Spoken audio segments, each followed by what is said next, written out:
All right, Shalom. First off, I want to give all praises, honor, and glory to Yahweh, Ba'ashem, Yahushai, Ba'ashem, Rakakadash. Yahweh being the true name for the Heavenly Father. Yahweh Shai being named for His only begotten Son, who the world equally calls God and Jesus Christ. I want to give double honors to our apostles and elders, a great millstone, who taught us the truth and will well. And salutations to you, hopefully, like pushing this truth and honesty and sincerity. Spirit of Yahweh Sak, another spirit power, Yahweh Shem Shai. And lesson going to more end times. Spirit of end times, and this lesson is I'm bringing out from a dream that I had about the end.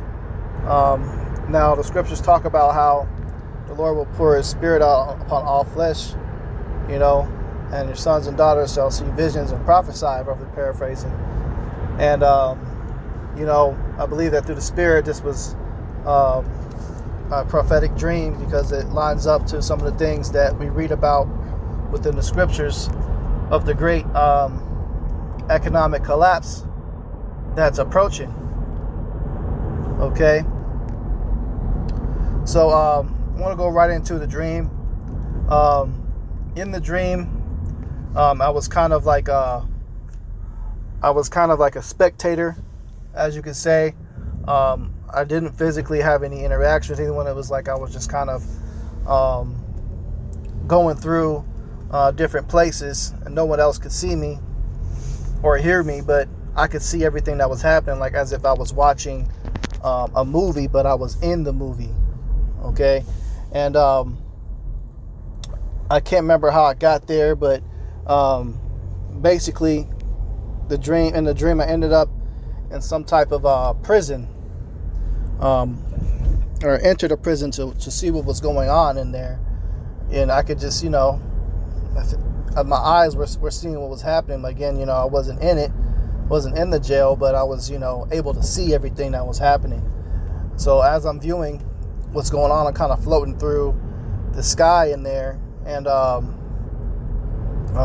looking down upon everything I see, and it was like a gigantic. It wasn't your typical prison. It was like a gigantic empty building that had been converted into a prison, like a warehouse with 3 different stories to it.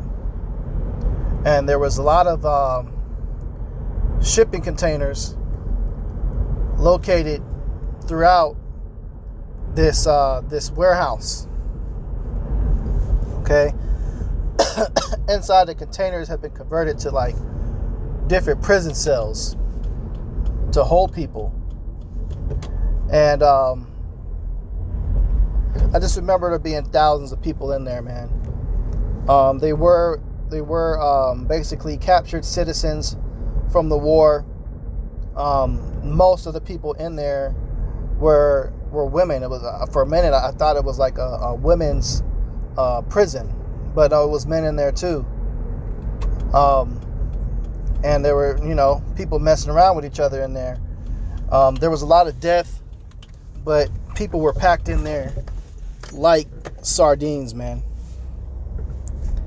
They were packed in there like sardines. That's how many people were in there. And you had dead bodies. Some of just people just died. There was no type of tending to the prisoners in there. They were all in uniform. And just basic, like a navy blue, dingy, dark navy blue type uniform in there. People were burning fires inside of trash cans to keep warm. But as I looked, what the fuel source was, that's what really caught my attention.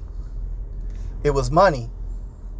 And as I looked around, there had to been hundreds of thousands of billions of dollars all over the floor, everywhere in this place, man.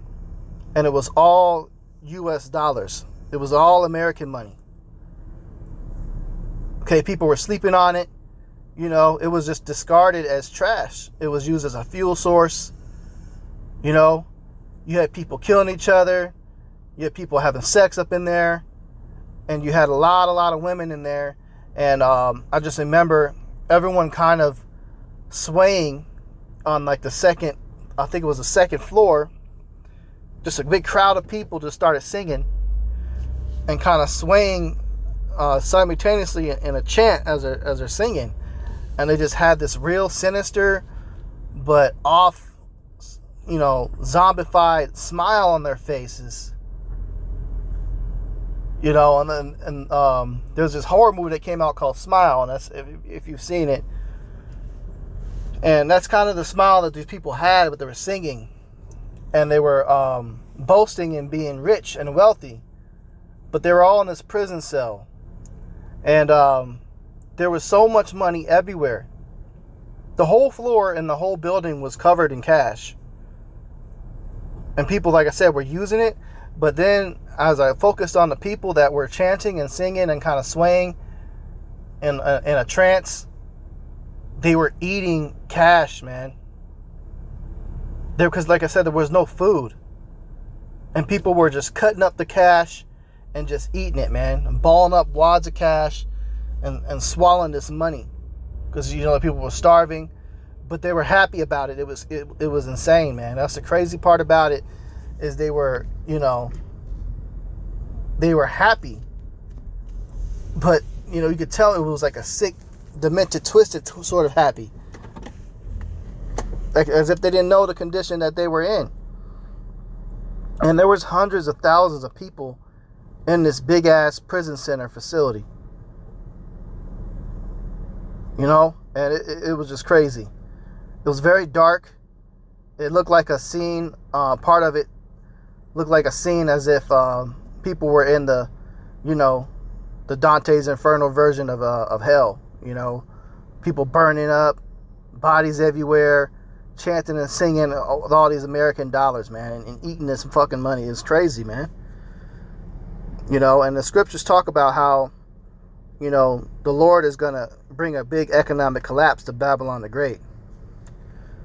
So I got a few precepts that I want to bring out that go into it. This is the book of Ezekiel, chapter 7, verse 19. It says, they shall cast their silver in the streets, and their gold shall be removed.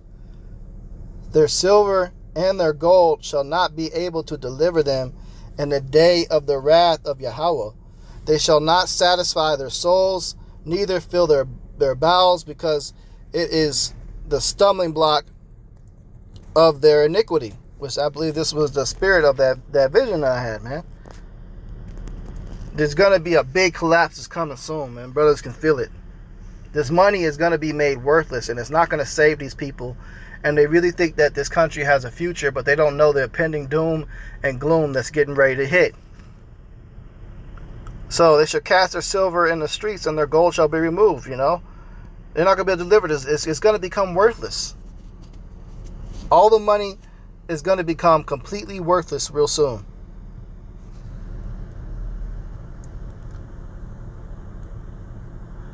This is the book of Revelation 18, verse 16. I can just throw it up a little bit further here. It says, verse 15, the merchants of these things which were made rich by her shall stand afar off for the fear of her torment, weeping and wailing, and saying, alas, alas, that great city that was clothed in fine linen and purple and scarlet, and decked with gold and precious stones and pearls. For in 1 hour so great riches is come to naught, and every shipmaster and all the company in ships and sailors, and as many as trade by sea, stood afar off, and cried when they saw the smoke of her burning, saying, what city is like unto this great city? Okay, so when 1 hour is all it's going to take for this thing to crash, for people to have no money, all the riches to end.